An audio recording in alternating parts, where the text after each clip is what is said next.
Bienvenue sur Azimut, le podcast de l'orientation. La rentrée en terminale, c'est fait. J'ai mon emploi du temps, le matériel nécessaire pour me lancer dans cette dernière année de lycée. Bravo! Mais n'oubliez pas que cette année est également l'année décisive pour votre accès aux études supérieures. Nous avons listé quelques éléments qu'il est nécessaire de prévoir pour vivre plus sereinement ces quelques mois bien chargés. Savez-vous que chaque jeune Français de 16 ans doit se faire recenser? Son recensement citoyen est parfois appelé, par erreur, recensement militaire. Il vous est alors délivré une attestation de recensement à conserver précieusement car elle sera demandée pour certaines démarches, dont l'inscription au baccalauréat avant 18 ans. Le recensement déclenche l'appel à la participation à une journée de défense et de citoyenneté, la JDC. C'est une journée d'information sur les institutions françaises, les droits et les devoirs du citoyen. Vous devez y participer avant d'avoir 18 ans ou avant 25 ans dans certains cas. La date et le lieu de votre JDC sont indiqués dans l'ordre de convocation que vous recevrez. Si vous vivez à l'étranger, la JDC peut y avoir lieu. Après cette journée, vous recevrez un certificat de participation à la JDC qu'il est également important de conserver. Une pièce d'identité à jour sera nécessaire pour vos épreuves du baccalauréat, mais également pour divers dossiers. Les délais peuvent parfois être longs pour obtenir un rendez-vous si vous devez la faire refaire. Alors vérifiez dès maintenant que la date de validité va au-delà de votre fin d'année scolaire.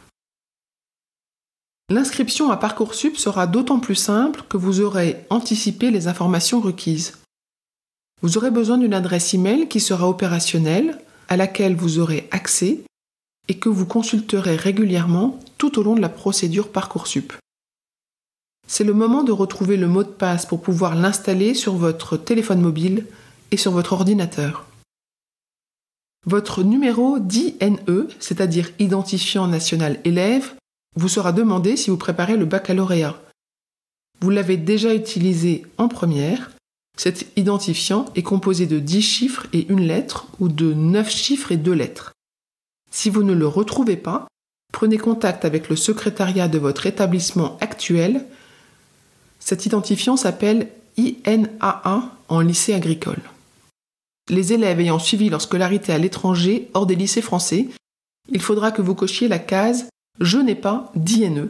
Si vous êtes candidat libre au baccalauréat, c'est votre numéro Océan, OCEAN, composé de 10 chiffres qui vous sera utile.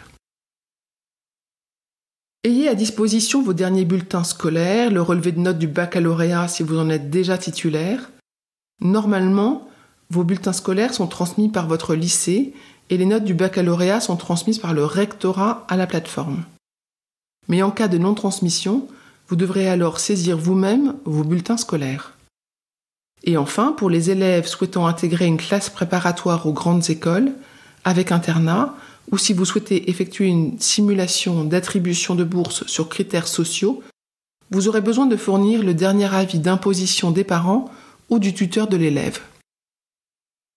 Pour être préparé à toutes les éventualités, à cette liste nous ajouterons un justificatif de domicile récent et les attestations de stage, les diplômes, les certificats montrant vos compétences et aptitudes, comme par exemple le BAFA. Pour ne plus y penser en continu, pensez à scanner tous ces éléments, à les archiver dans un dossier de votre ordinateur bien nommé, avant de les ranger à portée de main dans un emplacement logique en version papier. On récapitule la liste. Une attestation de recensement, un certificat de participation à la JDC, une pièce d'identité valable, une adresse email et son mot de passe, votre INE, INA ou Océan, vos bulletins scolaires de seconde et de première, vos relevés de notes des épreuves anticipées, un justificatif de domicile, les diplômes et certificats extrascolaires déjà obtenus. Le tout scanné et rangé. À bientôt sur Azimut pour d'autres conseils simples et pratiques. Cet épisode est terminé. À bientôt sur Azimut.